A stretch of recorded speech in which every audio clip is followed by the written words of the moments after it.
स्कंद पुराण और शिव पुराण में उल्लेख है कि राम सेतु के दर्शन मात्र से आपके पाप धुल जाते हैं। रावण खुद युद्ध भूमि पे उतरता है तो राम जी उसको आसानी से हरा देते हैं, लेकिन उसको मारते नहीं है।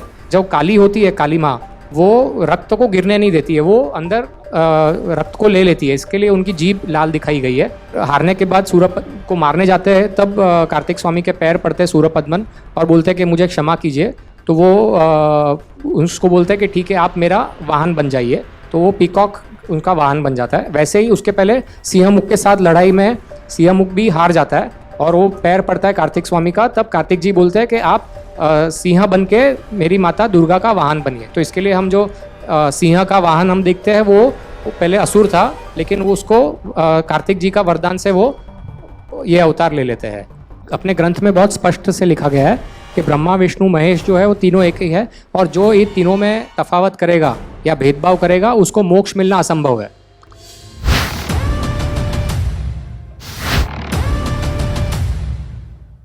आप सभी का स्वागत है। नमस्ते, मेरा नाम सात्विक जाजू है एंड वेलकम टू आन्वीक्षिकी विचार मंच अक्टूबर एडिशन।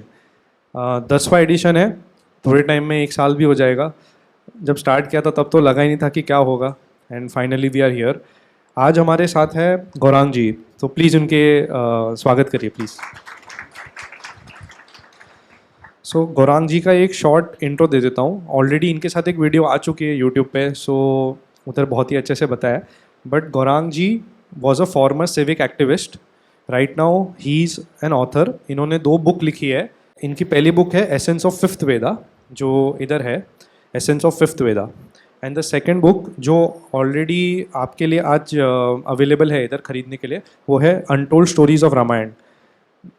ये बुक्स में बहुत अमेजिंग डिटेल्स है, अनहर्ड स्टोरीज। इन्होंने कुछ रफली आई थिंक 100 स्क्रिप्चर्स पढ़ के इसमें से जो बेस्ट और ऑथेंटिक स्टोरीज़ है, जो भी आपको पता रहनी चाहिए थी, वो सब कंपाइल किए एक साथ। इसके अलावा गौरांग जी ने राम जन्मभूमि केस के अंदर एक बहुत ही क्रूशल एविडेंस की कंट्रीब्यूशन दी थी, जिसमें सामने वाले पक्ष ने ये पूछा था कि यहाँ पे मंदिर तो था बट यहाँ पे ही राम जन्मे थे, इसका प्रूफ कहाँ है स्क्रिप्चर्स में। तो उन्होंने वो स्कंद पुराण से निकाल के कोइंसिडेंटली या इनके थ्रू ही आना था। तो राम भगवान के आशीर्वाद से इनके थ्रू उन्होंने सुप्रीम कोर्ट में ये सबमिट किया था। इसकी पूरी कहानी हमारे पहले वीडियो में है, तो प्लीज़ उधर जाके देख लीजिए। और आज हमारे साथ इनके साथ ये टॉपिक है कि हाउ देवी माँ, क्योंकि देवी के बहुत स्वरूप होते हैं बट देवी की एक ही देवी होती है, तो देवी माँ ने कैसे भगवान राम को हेल्प किया, उनके जो उनकी जो जंग थी रावण के सामने लड़ने की, उसमें कैसे उन्होंने हेल्प की, हमें वो पता ही नहीं है। This is a very unheard perspective. तो आज हम वो सुनने हैं। So let's get on to that. Satvik ji का धन्यवाद देना चाहूँगा कि मुझे यहाँ पे बुलाया आन्वीक्षिकी विचार मंच में, और आप सबका धन्यवाद कि आप यहाँ पे आए राम कथा सुनने के लिए। तो सबसे पहले हम श्री गणेश गणपति बापा से ही करते हैं। हम शुरुआत करेंगे राम सेतु के बनने से, क्योंकि अपने पास जो समय है वो युद्ध की जो घटनाएं हुई उसके बारे में बात करनी है। जो दूसरा अभी अश्विन मास की प्रतिपदा है, तो अगर रावण पूर्णिमा तक अगर माता जी की पूजा कर सका और बच गया, तो उससे क्या होगा कि उसको हराना नामुमकिन हो जाएगा। इसलिए उसको पूर्णिमा के पहले मारना बहुत आवश्यक है। तो ब्रह्मा जी आके बोलते हैं श्री राम को कि अभी आप माता जी की पूजा कीजिए और माता जी प्रसन्न होगी तो आप रावण को मार सकेंगे। तो इसके लिए पहले दिन, अश्विन मास के पहली शुक्ल पक्ष प्रतिपदा के दिन श्री राम युद्ध शुरू करते हैं वापस रावण से, और माता जी की पूजा करते हैं। तो माता जी की जो पहली पूजा करते हैं, वो पहली पूजा है शैलपुत्री का, जो उनका स्वरूप है उनकी। तो अभी जो शैलपुत्री है उसकी हम स्टोरी यहाँ पे जोड़ सकते हैं। तो मतलब शिव जी की जो पहली पत्नी थी सती, उसकी स्टोरी हम सबने सुनी है। दक्ष की पुत्री थी और दक्ष ने बुलाया नहीं था यज्ञ में, लेकिन फिर भी वो वहाँ पे जाती है और अपमानित होने के बाद वो योग अग्नि में अपना देह त्याग देती है। और उसके गम में शिव जी बहुत क्रोधित होते हैं और अपने जटा से बाल ज़मीन पे डालते हैं। तो वीरभद्र और भद्रकाली, काली कई है तो ये भद्रकाली अलग है, तो भद्रकाली प्रकट होते हैं और भद्रकाली की सहायता के लिए 64 योगिनी और ये दोनों जाके दक्ष के यज्ञ को नष्ट करते हैं, क्योंकि जो देव आते हैं उसके साथ युद्ध होता है। और शिव जी वहाँ पे आके दक्ष का यज्ञ रोकते हैं और सती के शरीर को देख के तांडव शुरू करते हैं। तो सब देवों के रिक्वेस्ट से विष्णु जी सुदर्शन चक्र से सती की का शरीर है उसके कई अंग कर देते हैं, क्योंकि तांडव करने से सृष्टि नष्ट हो जाएगी। तो जब उनके शरीर के अंग गिरते हैं तो वो 108 अंग गिरते हैं, और वो आज हम शक्तिपीठ के नाम से जानते हैं। उसमें 51 प्रमुख है, और उसमें से भी एक जो सबसे प्रमुख है वो आसाम का कामाख्या मंदिर, वो सबसे प्रमुख है। तो और ये हर एक शक्तिपीठ की क्या रीज़न है कि वो सबसे इम्पोर्टेंट है कामाख्या मंदिर? तो सृष्टि की निर्माण जब हुआ था तब हिरण्यगर्भ से सृष्टि का निर्माण हुआ था, और यहाँ पे जो कामाख्या मंदिर है वो योनि है, गर्भ का प्रतीक है, इसके लिए वो सबसे ज़रूरी है। तो हिरण्यगर्भ मतलब जगत जननी या जगदम्बा जो हम कहते हैं, ओके वो हिरण्यगर्भ है। ओके या प्लीज़। तो अब लेकिन शिव जी इतने दुखी होते हैं, वो रोने, छोटे बच्चे जैसे रोते हैं। तो ब्रह्मा जी और विष्णु जी उनको समझाते हैं, और वो तीनों फिर आसाम पहुँचते। महादेवी भी बोल सकते हैं। तो महादेवी की पूजा करते हैं। तो महादेवी प्रकट होती है और बोलती है कि सती वापस जन्म लेगी और आपका विवाह वापस होगा। और एक वरदान देती है शिव जी को कि आपके जो आगम होंगे, शिव आगम, वो वेद के समान होंगे और बहुत उसको फॉलो किया जाएगा। तो वेद के आगम मतलब कश्मीर शैविज्म बोलो या शिव सिद्धांत, ये सब जो है वो आज भी जो शिव भक्त है वो बहुत आस्था से मानते हैं उसको। और तो ये हो गया शैलपुत्री। लेकिन ये हमने समझ लिया कि उनका पुनर्जन्म निश्चित था, लेकिन उसमें हिमावत नाम के जो पर्वत थे उसकी पत्नी थी मीना। तो हिमावत पूजा करते हैं महादेवी की कि आप बेटी बन के मेरे घर में आइए। तो महादेवी प्रकट होकर आशीर्वाद देती है, और उनकी पत्नी को जो लड़की जन्म लेती है वो पार्वती। तो इसके लिए पार्वती जी को हम शैल यानी पर्वत, शैलपुत्री से जानते हैं। पार्वती भी पर्वत की पुत्री, तो पार्वती, हाँ बिल्कुल वैसे ही। और उनका जो भाई है वो मैनाक। जब हनुमान जी सुंदरकांड में जब महेंद्रगिरी तमिलनाडु से छलांग लगा के लंका की तरफ जाते हैं, तो मैनाक पर्वत जो समुद्र से बाहर आते हैं वो पार्वती जी का भाई है। ओके तो ये वो कनेक्शन है।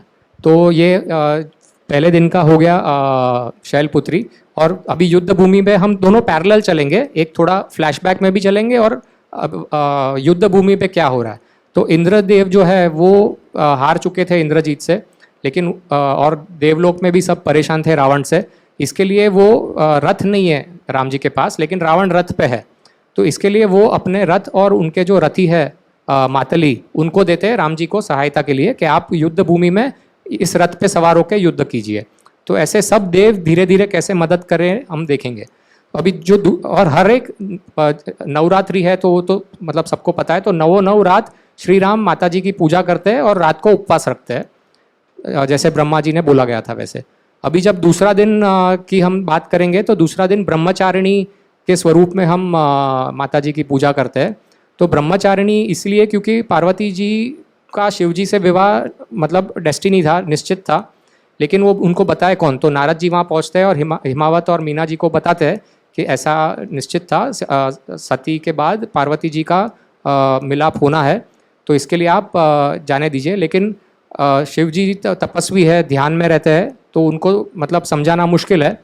लेकिन मतलब तपस्या करेगी तो शिव जी को प्रसन्न किया तो ये विवाह हो सकता है। तो वो जाने तैयार हो जाती है पार्वती। तो उनकी जो मीना माता है, मीना, वो बोलती है उमा, मतलब मत जाओ। तो इसके लिए पार्वती जी को हम उमा के नाम से भी जानते हैं। तो अभी दूसरा एक यहाँ पे जानना ज़रूरी है कि उतना देवलोक में क्यों इतनी उत्सुकता थी कि शिव जी की शादी हो और आगे संसार बढ़े। उसका कारण यह है कि असुरों से देव हार चुके थे, और जो असुर थे वज्रांग और वैरांगी नाम के जो कपल थे, उनके 3 बच्चे हुए, सूरपद्मन, तारक और सिंहमुख। तो ये इतने क्रूर और ताकतवर थे कि उन्होंने देवों को हरा दिया था और देवलोक से खदेड़ के भगा दिया था। तो उनको ब्रह्मा जी का वरदान था। तो जब उन्होंने ताकत मांगी थी तो ब्रह्मा जी ने वरदान दिया था कि आप देवलोक तक जीत सकते हैं, आपको अमृत मतलब इमॉर्टैलिटी नहीं मिलेगी, लेकिन दूसरा कुछ मांगिए। तो वो तीनों ने बोला था कि अगर हमारी, तारक ने बोला था कि अगर हमारी मृत्यु हो तो शिव जी के बेटे से हो, क्योंकि उनको पता है कि शिव जी ब्रह्मचारी है तो उनको बेटा तो होने नहीं वाला है। और दूसरा कंडीशन ये रखा था कि 7 दिवस का ही बेटा हो, वो मुझे मारे। तो ब्रह्मा जी वरदान दे देते। तो इसीलिए देवलोक में ये बात चली कि अगर शिव जी को बेटा होता है शादी होने के बाद, तो वो ये तीनों को हरा सकता है, मार सकता है, और फिर हमको देवलोक वापस मिल सकता है। इसलिए वो फिर जब पार्वती जी निकलती है तपस्या करने घर से, तो वो देव भी कामदेव को बोलते हैं, क्योंकि कामदेव यानी जो काम भावना के जो डेमीगॉड है, देव है, और उनकी पत्नी रति, तो वो दोनों को भेजते हैं शिव जी के पास। तो पहले कामदेव हिचकिचाते हैं कि अरे शिव जी बहुत क्रोधित हो जाएंगे, अभी वो ध्यान में है तो मुझे नहीं जाना है। तो वो बोलते हैं कि ओवरऑल जो समाज का भला होना है 3 लोग का, उसके लिए आपको जाना चाहिए, और मतलब जो भी होगा अच्छा होगा। तो कामदेव फिर जाते हैं और वो अपना बाण छोड़ते हैं शिव जी पे। तो शिव जी का ध्यान टूट जाता है और उनकी आंख जब खुलती है तो वो कामदेव को देख के उसको भस्म कर देते हैं। और ये जगह का नाम है कामेश्वर धाम, जो बलिया है उत्तर प्रदेश में, उसके पास कामेश्वर धाम आज भी मंदिर है जहाँ पे ये हुआ था। और वहाँ पे तब शिव जी की नज़र पार्वती जी पे भी पड़ती है, लेकिन वो वापस ध्यान में चले जाते हैं जगह छोड़ के। तो पार्वती जी 3000 साल तक तपस्या करती है शिव जी को पाने के लिए, अलग अलग स्थान पे। तो आज के जो तमिलनाडु में कई ऐसे जगह है जहाँ पे ऐसे माना जाता है कि पार्वती जी ने यहाँ तपस्या की थी। फिर फाइनली बहुत समय बीत जाने के बाद एक ब्राह्मण पार्वती जी के सामने आता है और वो शिव जी की बुराई करने लगता है कि किसके लिए आप इतनी मेहनत कर रही है, तपस्या कर रही है, वो तो एक मतलब योगी है, भस्म लगा के बैठे रहते हैं, तो आपको और कोई अच्छा वर मिल जाएगा, आप इतना मेहनत कर रही है। तो पार्वती जी क्रोधित हो जाती है और फिर वो ब्राह्मण अपना रूप बदल के बोलते हैं कि मैं शिव ही हूँ, और हम मतलब वो शादी के लिए मान जाते हैं और वो प्रसन्न होकर दोनों मान जाते हैं। और ये गोकर्ण कर्नाटका में एक ताम्रा गौरी नाम का एक मंदिर है, ऐसा माना जाता है कि ये घटना वहाँ पे घटी थी। तो पार्वती जी कहती है कि ठीक है, मुझे तो मैं मंजूर है, लेकिन आप मेरे माता पिता से परवानगी लीजिए। तो शिव जी खुद नहीं जा सकते, तो वशिष्ठ मुनि को भेजते हैं। और हिमावत पर्वत और मीना जी बहुत खुश हो जाते हैं कि शिव जी उनके जमाई बनने वाले हैं। और शिव पुराण में बहुत ही एक अद्भुत उल्लेख है उनके शादी का। तो वो जैसे हम आज बारात निकालते हैं, वैसे पूरा कैलाश से बारात निकलता है। तो नंदी पे सवार होते हैं शिव जी, और साथ में ब्रह्मा जी और उनकी पत्नी सावित्री, विष्णु जी और लक्ष्मी, इंद्र और साची, ऐसे सब पूरे बारात में सब अप्सराएं नृत्य कर रही है, गंधर्वा म्यूजिक बजा रहे हैं, ऐसे पूरा एक चित्र है। और दोनों की शादी होती है। और इसलिए तीसरा जो स्वरूप है वो चंद्र घंटा कहते हैं, क्योंकि चंद्र अर्धचंद्र शिव जी के ऊपर है। तो ये स्वरूप जो शादी का स्वरूप है वो पार्वती जी का ये वो स्वरूप है। और फिर एक तरीके से जो नवदुर्गा का जो आप बता रहे हैं, तो शैलपुत्री, फिर ब्रह्मचारिणी, फिर चंद्र घंटा पे हम आए हैं, तो basically this is evolution, women का इवोल्यूशन, कि वो जब पैदा होती है, हाँ, फिर देन ब्रह्मचारिणी में आती है, ready to almost ready for wedding, correct, फिर जब शादी होती है तब चंद्र घंटा, करेक्ट। तो ये धीरे धीरे आगे और बढ़ते जाएगा, हाँ, बढ़ते जाएगा लाइफ टाइम के हिसाब से, करेक्ट। तो अभी थोड़ा युद्ध भूमि पे वापस ध्यान देते हैं। तो श्री राम और रावण में बहुत घमासान युद्ध चल रहा है, लेकिन रावण को मूर्छा भी होती है, वो बेहोश हो जाता है, लेकिन उसको रावण के सारथी उसको वहाँ युद्ध भूमि से बाहर लेके जाता है, लेकिन वो हरा नहीं पा रहे श्री राम। तो वो थोड़ा निराश हो जाते हैं। तो अगस्त ऋषि तब वहाँ पे आते हैं, अगस्त मुनि, और वो उनको बोलते हैं कि जब भी कोई आदमी निराश हो जाता है तो उसको आदित्य हृदयम नाम का एक स्तोत्र है, वो बोलना चाहिए। उसका सिर्फ एक मंत्र जो फेमस शायद सुना होगा आप, मैं बोलता हूँ, सर्व मंगल मांगल्यम सर्व पाप प्रणाशनम चिंता शोक प्रशमनम आयुर्वर्धनम उत्तमम। तो वो बोलने से कोई भी आदमी जितना भी निराश हो, उसकी निराशा कम हो जाती है और वो वापस उसमें ऊर्जा आ जाती है, प्रोत्साहित हो जाता है। तो ये चौथे दिन का घटना है। और उसमें पैरेलल श्री राम किसकी पूजा करते हैं, कौन से अवतार की? कुष्मांडा। तो जो सूर्य है उसकी अंदर की शक्ति, उसके अंदर का तेज जो है वो महादेवी देती है। तो उसका ये जो स्वरूप है कुष्मांडा, वो ये स्वरूप है। तो दोनों युद्ध भूमि में जो चल रहा है, और राम जी जिस स्वरूप की पूजा कर रहे हैं वो उससे मिलता जुलता भी है। लेकिन ये जो है वो डिस्क्रिप्शन है वाल्मीकि रामायण में आता है। फिर बाकी जो देवी ग्रंथ है, जैसे काल्की पुराण है, देवी भागवतम है, महाभागवत उपपुराण है, ये सब ग्रंथों में ये पूजा का उल्लेख आता है। और फिर ये होने के बाद 5वां दिन जब शुरू होता है तब 5वें दिन में स्कंद माता के स्वरूप में श्री राम पूजा करते हैं पार्वती जी की। तो वो स्कंद माता की स्टोरी हम अगर वापस हम जोड़ लेते हैं वो सूरपद्मन, तारक और सिंहमुख के साथ। तो अभी शिवजी और पार्वती जी की शादी तो हो गई, लेकिन अभी उनको संतान होनी चाहिए। लेकिन अभी संतान होने के लिए जो शिवजी का वीर्य है वो इतना तेजस्वी है कि वो पार्वती जी उसको ले नहीं सकती है। तो जो वीर्य होता है वो अग्नि के हाथ में आता है और अग्नि उसके 6 भाग करके जो कृतिका नाम की अप्सराएं है वो 6 अप्सराओं को वो उनका वीर्य डिवाइड करके वो जो बीज है वो दे देती है, जो आज के इक्विवेलेंट टर्म्स में हम सरोगेसी या टेस्ट ट्यूब बेबी का जो कॉन्सेप्ट है।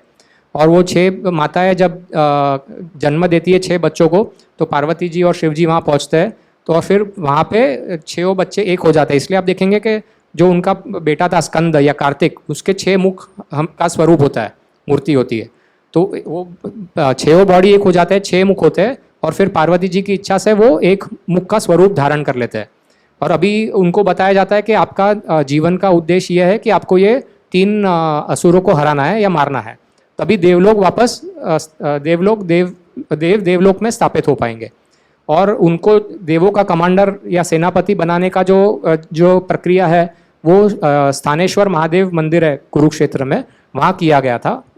और फिर वहाँ से युद्ध भूमि की तरफ आते हैं कार्तिक स्वामी और पूरे देव के जो योद्धा है। और ये जो लड़ाई होती है तो वो लड़ाई में तारक मारा जाता है और ये माना जाता है कि ये महिसागर संगम के वहाँ होती है। स्कंद पुराण में है ये स्थान का उल्लेख। तो महिसागर संगम मतलब आज के जो गुजरात में मही नदी भरूच के आगे जहाँ गल्फ ऑफ खंबात, वो स्थान पे ये युद्ध हुआ था और तारक मारा जाता है। फिर जो अगला दूसरा भाई है सूरपद्मन, उसके साथ लड़ाई होती है, बहुत लंबी चलती है लड़ाई। फिर हारने के बाद सूरप को मारने जाते हैं, तब कार्तिक स्वामी के पैर पड़ते हैं सूरपद्मन और बोलते हैं कि मुझे क्षमा कीजिए। तो वो उसको बोलते हैं कि ठीक है आप मेरा वाहन बन जाइए। तो वो पीकॉक उनका वाहन बन जाता है। वैसे ही उसके पहले सिंहमुख के साथ लड़ाई में सिंहमुख भी हार जाता है और वो पैर पड़ता है कार्तिक स्वामी का। तब कार्तिक जी बोलते हैं कि आप सिंह बन के मेरी माता दुर्गा का वाहन बनिए। तो इसके लिए हम जो सिंह का वाहन हम देखते हैं वो पहले असुर था, लेकिन वो उसको कार्तिक जी का वरदान से वो ये अवतार ले लेते हैं। तो ये स्कंद माता इसके लिए इस दिन पूजी जाती है। और युद्ध भूमि में क्या हो रहा है? युद्ध भूमि में ये हो रहा है कि रावण ने ब्रह्मास्त्र चलाया और रावण के ब्रह्मास्त्र से बचने के लिए, श्री राम को बचाने के लिए कार्तिक जी वहाँ पे आते हैं, प्रकट होते हैं और वो ब्रह्मास्त्र को न्यूट्रलाइज कर देते हैं। और आज भी लंका में कटारा गामा नाम का एक स्थान है, वहाँ पे कार्तिक जी का एक भव्य मंदिर है। तो ये घटना वहाँ पे हुई ऐसा माना जाता है। और ये जो मंदिर है कार्तिक स्वामी का, उसके बाजू में जो युद्ध भूमि है वो पूरी वीरान है। इतने हजारों लाखों साल होने के बाद भी वहाँ पे कुछ कोई फल फूल नहीं उगते हैं। तो ये हो गया स्कंद माता। तो अभी हमने देखा कि शादी होने तक वो चंद्रघंटा रहती है, फिर शादी के बाद में how the women just glows and comes into its, जो अपने एक तेज में आती है, प्रकाश में आती है, उससे वो सूर्य को रोशनी दे रहे हैं। तो हमें तो साइंस में ये बताया जाता है कि सूर्य सबको रोशनी देते हैं, पर देवी इतनी ताकतवर है कि देवी एक्चुअली सूर्य को रोशनी दे रही है और वो उसका तेज दे रही है। और फिर अभी स्कंद माता, तो दैट इज़ मदरहुड। तो अब ये लेवल पे पहुंच चुके हैं। अब आगे ठीक है। तो अभी 6वें दिन श्री राम कात्यायनी अवतार की पूजा करते हैं। और कात्यायनी का कहानी लगभग सबने सुना है। महिषासुर, इतना अच्छा आपने गाया भी अभी। तो महिषासुर जो होता है वो बहुत क्रूर असुर होता है। और सेम स्टोरी अलग समय वो देवों को हरा के देवलोक पे कब्जा कर लेता है।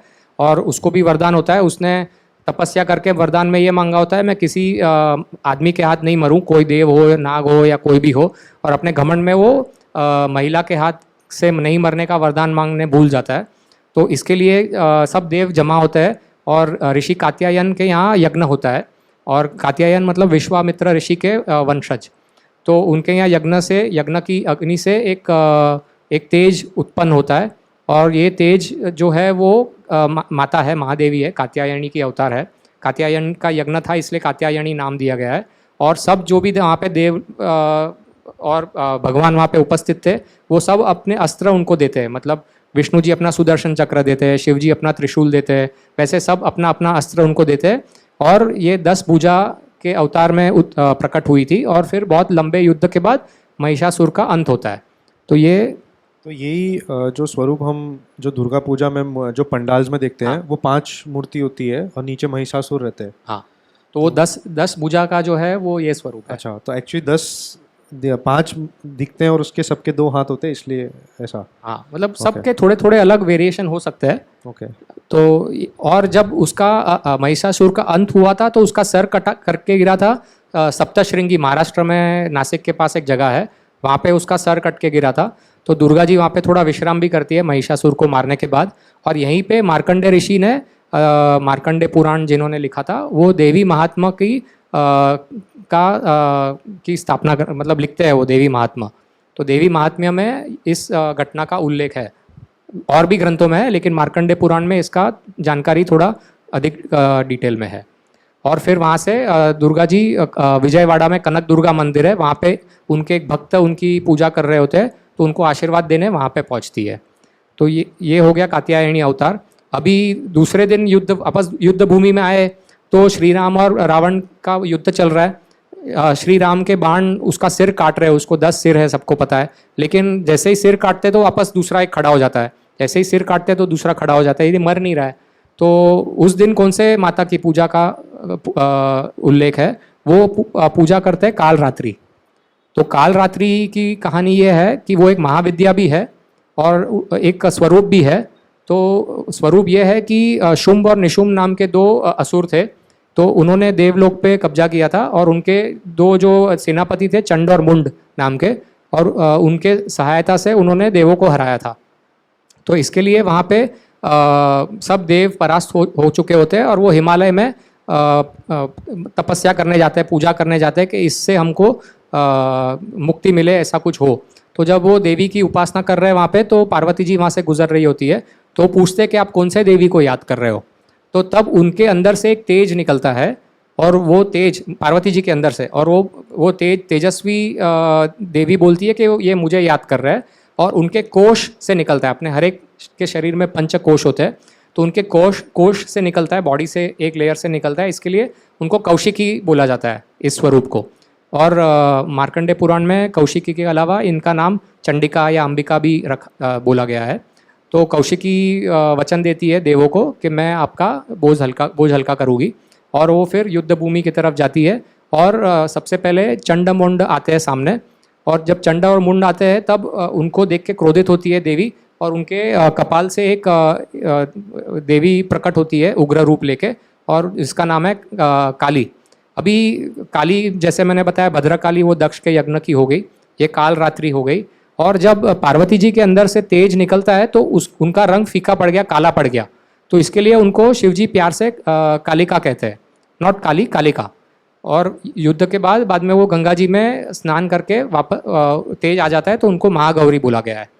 तो अब स्टोरी पे वापस आते हैं, तो इसमें उनके जो कपाल से उत्पन्न होती है काली, वो चंड और मुंड को हरा देती है और उन दोनों को मार देती है। इसके लिए काली का दूसरा नाम है चामुंडा। चंड और मुंड को मारा है इसलिए चामुंडा। और उनका ये जो हिमाचल में एक मंदिर है चामुंडेश्वरी, तो यहाँ पे ये घटना हुई ऐसे माना जाता है। और चंड और मुंड को मारने के बाद जो युद्ध भूमि में एक एकदम उग्र और भयानक असुर आता है, रक्तबीज। तो उसको वरदान ये होता है कि जब उसका एक रक्त गिरेगा जमीन पे तो और एक रक्तबीज उत्पन्न होगा।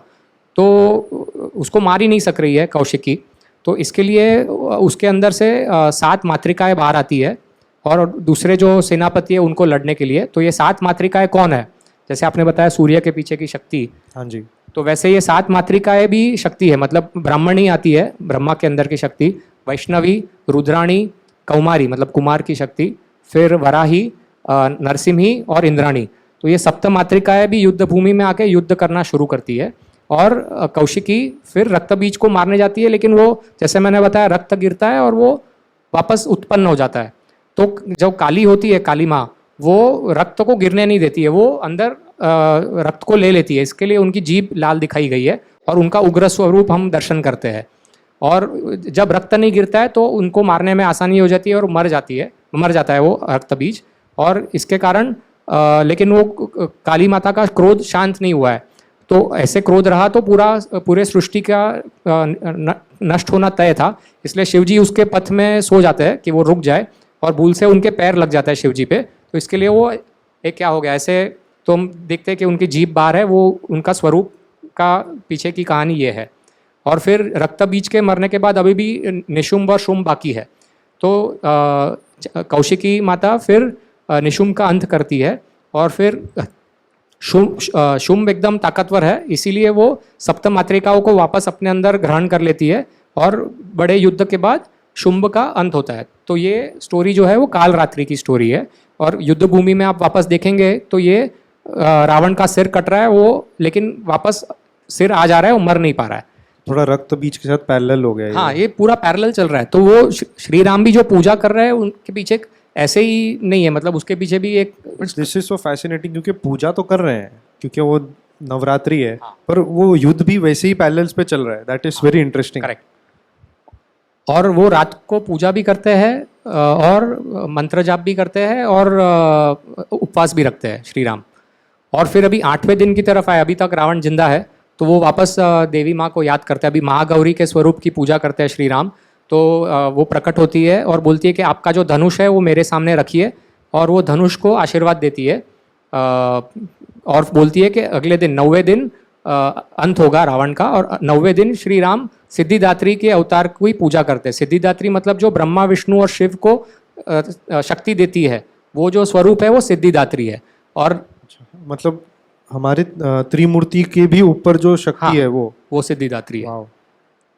तो देवी हमारे धार्मिक ग्रंथों में और हमारे कल्चर में इतनी वैल्यू है उनकी, तो मतलब देवी की शक्ति, इट्स जस्ट फैसिनेटिंग ये जो स्टोरीज है। या प्लीज। तो 9वें दिन फिर लगभग दोपहर को श्री राम ब्रह्मास्त्र लेके रावण का अंत करते हैं। और दुर्गा माँ ने कहा होता है कि 10वें दिन मेरी मूर्ति का विसर्जन करना आप पानी में, और इसीलिए हम 10वें दिन उनका मूर्ति का विसर्जन करते हैं। और जब रावण गिरा होता है तो विभीषण मना करता है कि उसका अंतिम संस्कार मैं नहीं करूँगा। तो श्री राम उसको समझाते हैं कि जो दुश्मनी है वो मृत्यु काल में नहीं कंटिन्यू होनी चाहिए, उसका अंत करो। और फिर इसके लिए यहानगाला नाम का एक स्थान है श्रीलंका में, तो रावण का शव वहाँ रखा जाता है, जिसको जो भी राक्षस को वहाँ पे आके उनके अंतिम उनको देखना है, और उसके बाद उसके शरीर को जलाया जाता है। इसलिए हम 10वें दिन पे दशहरा में रावण की प्रतिमा को जलाते हैं। तो ये जो है ऐसे पूरा युद्ध में देवी माता मदद करती है श्री राम को जीतने में। ओके, सो ये जो हमने अभी पूरी एक प्रसंग सुना, कितना अमेजिंग था कि ये हमने कभी भी कोई रामलीला, कोई मूवी, कोई एनिमेटेड मूवी तक में भी ये नहीं देखा कि कैसे देवी के साथ नवरात्रि, क्योंकि हम हमेशा देखते हैं गरबा चल रहा है एक साइड पे और बच्चे लोग एक साइड पे रामलीला जा रहे हैं, बस ये दो पैरेलल चल रहे हैं, बट ये दोनों कितने जुड़े हुए एक दूसरे के साथ वो आज हमें पता चल रहा है। पर ये आपने कहा कि ये शरद नवरात्रि है, कितने नवरात्रि होती है? क्योंकि हमें तो दो ज़्यादा प्राय एकदम जो मेनली पता है वो है एक रामनवमी के टाइम पे आती है और एक ये अभी आती है, पर मेरे ख्याल से इससे ज़्यादा है। हाँ, तो ये अश्विन मास की नवरात्रि, जब हम ये जो अब चल रहा है शारदीय बोलते हैं, क्योंकि शरद ऋतु चल रही है, तो शरद ऋतु की नवरात्रि है। और यही नवरात्रि के और एक जो मैं महिषासुर का मैंने बताया था, तो यही नवरात्रि के समय महिषासुर को भी 8वें दिन उसका अंत होता है दुर्गा जी के हाथों। तो ये शरद नवरात्रि हो गई। दूसरी जो नवरात्रि है वो चैत्र मास की है। तो दुर्गा, वापस सीक्वेंस में जाएंगे तो दुर्गा जी का जन्म हुआ था दुर्गाष्टमी। माता जी को हम अष्टमी, जैसे गणपति बापा की चतुर्थी है, वैसे हर एक देवता, विष्णु जी की एक एकादशी है, तो ऐसे दुर्गा जी की अष्टमी है, क्योंकि उनका जन्म अष्टमी के दिन हुआ था चैत्र मास के। तो इसके लिए चैत्र के गुड़ी पड़वा मतलब पहले दिन प्रतिपाद शुक्ल पक्ष, उसमें ब्रह्मा जी ने सृष्टि का निर्माण किया था। 8वें दिन दुर्गा जी का जन्म था और 9वें दिन रामनवमी है, तो इसके लिए ये चैत्र नवरात्रि का ये महत्व है। तो ये दो हो गई। फिर एक दुर्गा जी ने और एक असुर को मारा था, तो वो ऐसा, उनका नाम भी पार्वती जी का दुर्गा क्यों पड़ा, ये वो कहानी से जुड़ा हुआ है ये। तो ऐसा था कि एक दुर्गम नाम का एक असुर था, वो हिरण्यक्ष जो था हिरण्यकशिपु का भाई, हिरण्यक्ष का लड़का था रुरु, और रुरु का वंशज था दुर्गम। वो भी बहुत लोगों को त्रस्त कर रहा था। तो उसके कारण उसने उसने तपस्या करके सब वेदों का ज्ञान ले लिया ब्रह्मा जी से, और सब यज्ञ बंद करवा दिए। यज्ञ बंद हो गए तो देवों को आहुति मिलना बंद हो गया, और वर्षा बंद हो गई पृथ्वी पे, और 100 साल तक वर्षा नहीं हुई। तो सब लोग त्रस्त हो गए, क्योंकि सब्जी नहीं उग रही है, पानी नहीं है। तो सब देवी की पूजा करते हैं। तो देवी पार्वती जी की पूजा करते हैं। पार्वती जी प्रकट होती है, और जब वो जानती है तो उनके आंखों से अश्रु गिरते हैं, और उनके 100 आँख से अश्रु गिरते हैं, इसलिए उनको हम शताक्षी भी बोलते हैं, उनका एक दूसरा नाम है। और 100 आँखों से अश्रु गिरते हैं, तो वो 9 दिन तक अश्रु गिरते हैं, और उनके आंसुओं से वापस सब पानी, जो भी नदी है उसमें पानी आ जाता है, और मतलब जो फल फूल है वो उगना शुरू हो जाता है। और फिर वो इसके लिए शाक मतलब सब्जी, इसके लिए उनको शाकंबरी देवी भी बोला जाता है। तो ये शाकंबरी नवरात्रि है, वो पौष महीने में आती है, दिसंबर जनवरी के आसपास। दिसंबर जनवरी। हाँ, और ये अंत हुआ था दुर्गम का पूर्णिमा के दिन, और उस दिन को हम दुर्गा प्रकोत्सव, मतलब एटलीस्ट गुजरात में दुर्गा प्रकोत्सव करके मनाते हैं, क्योंकि और ये पूर्णिमा के दिन इसका 9वां दिन है। ओके। तो ये तीसरी नवरात्रि हो गई। यस। और जो दूसरी 2 नवरात्रि है, माघ और आषाढ़, वो तंत्र में भी है और शास्त्र में भी है। अभी उस पर मैं थोड़ा बोलना चाहूँगा। Yes please. कि अपने सब शास्त्र में सब कुछ 3 कैटेगरी में डिवाइड किया गया है, सात्विक, राजसिक और तामसिक। तो जो गुण है वो 3 गुण होते हैं, हम सब में भी 3 गुण है। किसी में किसकी मात्रा ज़्यादा है, कम है, अपने पूर्व जन्म के कर्म के हिसाब से हम अपना स्वभाव बना के जन्म लेते हैं, इसीलिए हमारे मन में वो स्वभाव होता है। हम बोलते हैं ना कि ये क्रोधित स्वभाव का आदमी है, ये हंसमुख आदमी है, ये ऐसे स्वभाव की बात हम करते हैं, तो वो पिछले जन्मों का गुण जो है वो हम लेके आते हैं। तो वैसे ही श्री कृष्ण ने भगवत गीता में, और भी शास्त्र में है, लेकिन भगवत गीता में उसका उल्लेख बहुत अच्छी तरीके से किया है कि जो भी हम कार्य करते हैं उसको हम 3 भाग में विभाग कर सकते हैं, सात्विक कार्य, राजसिक कार्य और तामसिक कार्य। तो अगर दान समझे तो सात्विक दान वो होता है कि जब हम दान करें और अपना नाम ना हो, और गुप्त दान जो हम बोलते हैं वो। राजसिक दान वो है कि दान अच्छा है, लेकिन वो अपना मतलब प्रतिष्ठा के लिए कर रहा है, वो राजसिक दान हो गया। और जो तामसिक दान है वो अयोग्य व्यक्ति को अयोग्य समय दिया गया दान जो है, और कुछ लेने की भावना से जो दिया गया दान है, उसको तामसिक दान कहते हैं।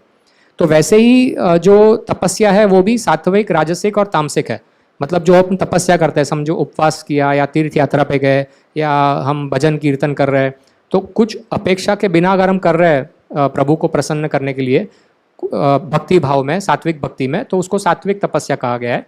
राजसिक तपस्या ऐसी है कि मुझे गाड़ी मिले, बंगला मिले, प्रमोशन मिले।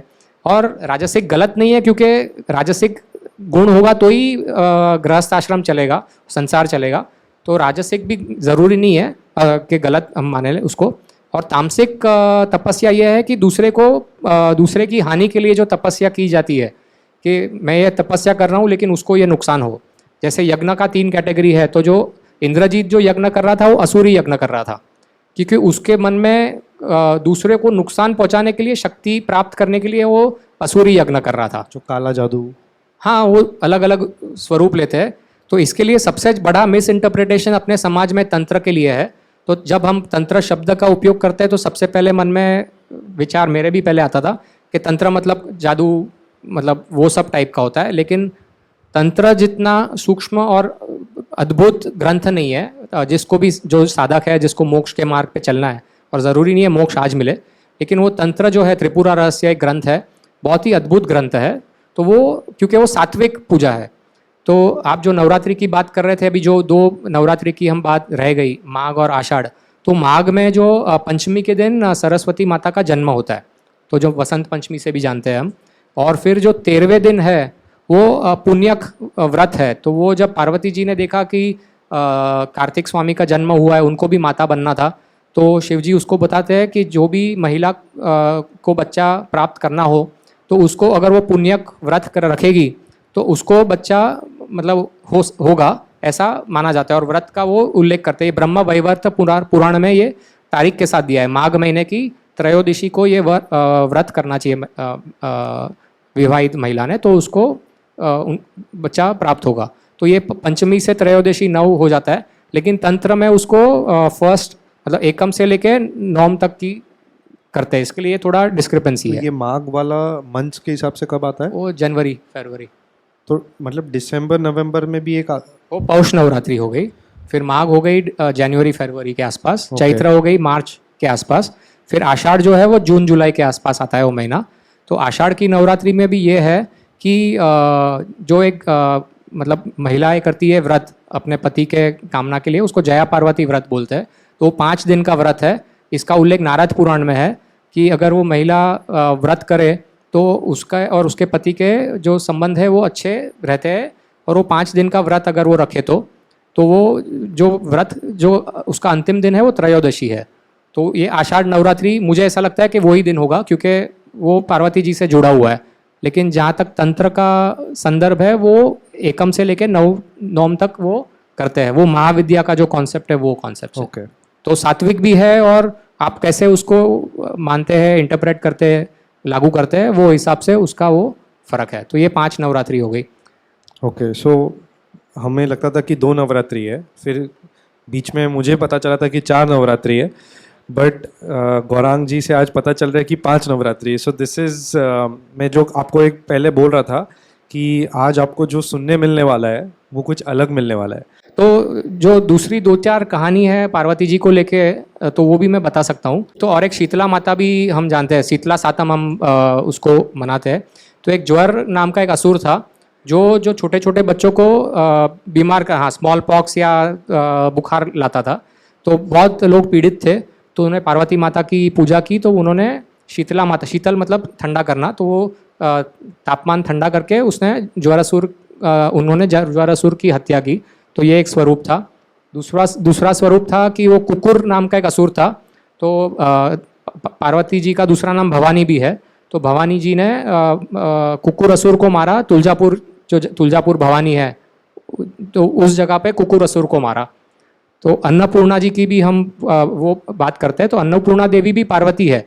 तो एक बार विष्णु जी, शिव जी और पार्वती जी बैठे थे। तो विष्णु जी और शिव जी बोलते हैं कि मतलब ये तो संसार पूरा माया है। हम कैजुअल काफ़ी लाइन बोल देते ना, माया है, मायावी है, इल्यूजन है, सच्चाई नहीं है। तो पार्वती जी बोलती है मैं मानने को तैयार नहीं हूँ, माया नहीं है। तो वो वर्षा रुका देती है पार्वती जी अपने शक्ति से। जब वर्षा नहीं होती है तब धन धान्य नहीं होता है, तो लोग पीड़ित हो जाते हैं, लेकिन वो लोगों को हानि नहीं पहुंचाना चाहती है। तो काशी में एक भंडारा खोल देती है, तो लोग वहाँ पे आके खाने लगते हैं। तो इसलिए अन्नपूर्णा देवी का मंदिर काशी में आज भी है। और जब ये देखते हैं ताकत, तो शिव जी और विष्णु जी माफ़ी मांगते हैं कि बोलते हैं बराबर है, और अन्नपूर्णा देवी की ये जो कहानी है वो यहाँ से स्थापित होती है। और इंटरेस्टिंग लास्ट एक है, हाँ या प्लीज़, क्योंकि हम अभी जैसे तुलजापुर का बात किया आपने, ये सब हमसे नाम सुनते थे, कितने बार सुना है, बट हम लोग को आज समझ में आ रहा है कि उसके पीछे की कहानियाँ क्या है। यस, आपका एक और पॉइंट बचा है, राइट? हाँ, छोटा सा पॉइंट है यस। कि दुर्गा जी का परमानेंट निवास स्थान है मेघालय में, नार्तियंग नाम का एक जगह है। तो हम मतलब ऐसा नहीं था कि हम सिर्फ उत्तर दक्षिण जो लोग विभाजन करने की कोशिश करते हैं, ऐसा नहीं था। भारत जो खंड है आज, वो पहले भी एक ही था।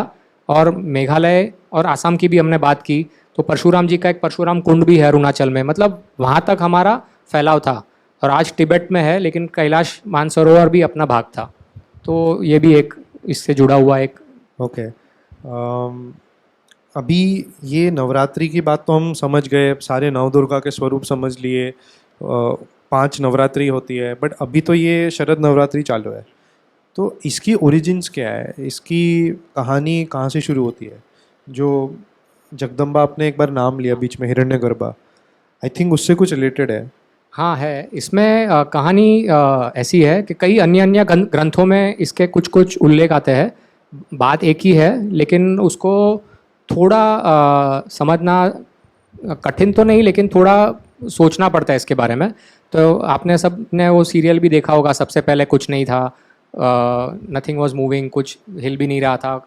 तो वो परमात्मा के मन में तब विचार आता है कि मैं कुछ उत्पन्न करूं। और परमात्मा मतलब उसको ब्रह्म भी कहते हैं, ब्रह्मन भी कहते हैं, ब्रह्मा नहीं ब्रह्मन या परमात्मा। तो उनके मन में विचार आता है कुछ निर्माण करने का। तो उनके लेफ्ट साइड से और राइट साइड से दो व्यक्ति बोल सकते हैं प्रकट होते हैं, और राइट साइड से जो प्रकट होता है वो पुरुष, उत्तम पुरुष बोलते हैं या ईश्वर बोलते हैं, और जो लेफ्ट साइड से प्रकट होते हैं वो मूल प्रकृति होती है, वो प्रकट होती है। और दोनों के मिलाप से महत नाम का एक गॉड पार्टिकल आज जो चल रहा है साइंटिफिक फील्ड में, गॉड पार्टिकल आता है। लेकिन हम अगर सोचे कि एक प्रश्न आता है कि ईश्वर और मूल प्रकृति तो मतलब कैसे उनका संभोग हुआ, लेकिन उसका लॉजिक यही है कि मतलब इक्विवेलेंट, एक मैंने सोचा तो ये मेरा उत्तर है, ग्रंथ में किधर नहीं है, कि एक शिल्पकार है तो वो एक मूर्ति बना रहा है, समझो एक उसने लकड़े की मूर्ति बनाई, फिर एक धातु की बनाई, तो ऐसे अलग अलग धातु की बनाई, लोहे की बनाई, तांबे की बनाई, सोने की बनाई, तो ये सबका डीएनए अलग है। तो शिल्पकार एक ही है, ब्रह्मन या परमात्मा, लेकिन वो अलग अलग एंटिटी बना रहा है। तो जब हम सिल्वर या सोने की मूर्ति का समावेश करेंगे तो वो कुछ अलग ही धातु बनेगा, तो इसके लिए ये मुमकिन है। और कमिंग बैक टू महत, महत से जो मैंने बोला वो पंच महाभूत उत्पन्न होते हैं। पंच महाभूत मतलब जितने भी सृष्टि में जितने भी लोग हैं, जीवन है, अजीवित चीज़ें हैं, वो सब में ये पंच महाभूत समावेश है। जो अग्नि, वो सब जो कहते हैं, हाँ हाँ, जल, अग्नि, पृथ्वी, वायु, वायु और आकाश, आकाश या मतलब वैक्यूम या स्पेस कह लो। तो जब पंच महाभूत आते हैं, फिर पंच महाभूत मिलके हिरण्यगर्भ बन जाते हैं। तो हिरण्यगर्भ मतलब ऑब्वियसली एक स्त्री शक्ति है। तो हिरण्यगर्भ जब उत्पन्न होती है तो बहुत समय तक वो मतलब जो कॉस्मिक वाटर्स बोल दो उसमें वो ध्यान करती है, और बाद में हिरण्यगर्भ से एक विराट पुरुष प्रकट होता है। तो विराट पुरुष मतलब आप समझ लीजिए कितना बड़ा पुरुष होगा। तो विराट पुरुष के शरीर से बहुत सारे ब्रह्मांड उत्पन्न होते हैं। तो बहुत सारे ब्रह्मांड, ब्रह्मांड मतलब यूनिवर्स। तो आज भी हम मानते हैं कि अपना एक कॉस्मोस है, लेकिन उसमें कई यूनिवर्स है, हजारों लाखों यूनिवर्स है। तो वो अपने शास्त्रों में लिखा गया है कि विराट पुरुष से बहुत सारे ब्रह्मांड उत्पन्न हुए, और जितने ब्रह्मांड उत्पन्न हुए उतने ब्रह्मा विष्णु शिव हुए। तो हिरण्यगर्भ जैसे सिद्धिदात्री जैसे बताया, तो सिद्धिदात्री जब अपनी शक्ति देती है ब्रह्मा विष्णु और शिव को, तो उसके पीछे ये इसकी कहानी है। तो हम जब अभी अगर, लेकिन उससे क्या होता है कि काफ़ी लोग शिव जी मतलब शिव भक्त हूँ मैं, तो मैं सोचूंगा कि शिव ब्रह्मन है, विष्णु भक्त हूँ तो मेरे लिए विष्णु ब्रह्मन है, देवी भक्त हूँ तो मेरे लिए देवी माँ ब्रह्मन है, परमात्मा है। तो ये सब सही है क्योंकि अहम ब्रह्मास्मि का कॉन्सेप्ट है, सो हम है। तो जैसे अभी समझो मैं शिव भक्त हूँ तो मेरे लिए ईश्वर जो मैंने बताया था वो सदाशिव है, विष्णु है भक्त हूँ तो मैं महाशिव उनको उपाधि दूंगा, मूल प्रकृति बोलूँगा अगर देवी भक्त हूँ। तो ये सब अलग अलग, हम खाली उनको एक नाम दे रहे हैं, लेकिन ब्रह्मा विष्णु महेश, हाँ वो तीनों में भी कोई अंतर नहीं है, वो तीनों एक ही है। अपने ग्रंथ में बहुत स्पष्ट से लिखा गया है कि ब्रह्मा विष्णु महेश जो है वो तीनों एक ही है, और जो ये तीनों में तफावत करेगा या भेदभाव करेगा उसको मोक्ष मिलना असंभव है। तो ये तीनों में कोई भेदभाव नहीं करना चाहिए, तीनों एक ही है, अलग अलग उनको काम है। कोई कल्प में विष्णु जी प्रकृति का निर्माण करते, कोई में ब्रह्मा जी, कोई में Shiv ji. And thank you so much, क्योंकि आज जो हम यहाँ से ले जा रहे हैं इतना नॉलेज हैवी सेशन, बट एक बार भी हैवी नहीं लगा क्योंकि इतना मज़ा आया। और जो तरीके से गौरांग जी ने हमें आज ये स्टोरीज़ बताई इतने अच्छे स्ट्रीमलाइंड वे में, जहाँ पे हमने पैरेलली नव दुर्गा के स्वरूप देखे और हमने राम जी को कैसे उन्होंने हेल्प की और कैसे वो पैरेलल में सेम तरीके से वॉर चल रही थी, इतना फैसिनेटिंग जो हमने ये अभी पूरा एक तरीके से हम सब अपने आप से इमेजिन कर रहे थे वॉर को। तो उससे बेटर क्या हो सकता है, नवरात्रि में हम सुन रहे हैं। So with that thank you so much, धन्यवाद आपका आने के लिए, और इसी के साथ हम ये समाप्त करते हैं। Thank you. धन्यवाद आपको सबको, शुभ रात्रि।